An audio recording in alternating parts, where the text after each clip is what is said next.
Migrants are stranded in the Andaman Sea, and more than 3,000 arrived on Malaysian and Indonesian shores last month.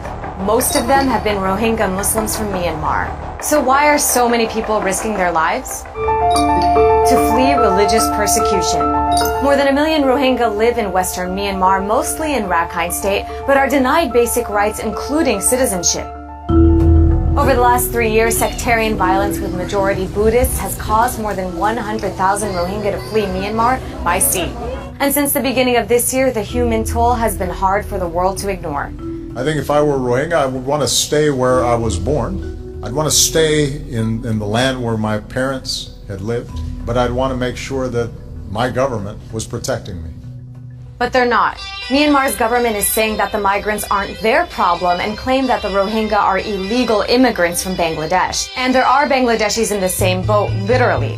It's hard to parse the actual number of Rohingya versus Bangladeshis migrating, but in the first 3 months of 2015, more than 25,000 migrants left Myanmar and Bangladesh on these dangerous smuggling boats. There are still thousands believed to be at sea in boats abandoned by human smugglers. This is in large part due to the crackdown on human trafficking by Thailand, which is a destination country for the migrants. The Thai government began clamping down after mass graves of migrants from Myanmar were discovered along the Thai-Malaysian border.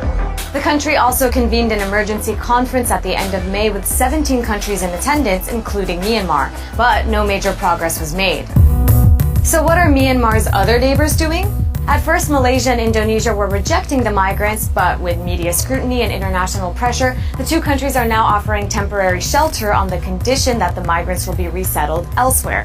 Now, many are pressuring the United States to step up too. But the U.S. State Department said resettling the Rohingya into a third country is not the solution, but rather, the answer to this issue is peace and stability.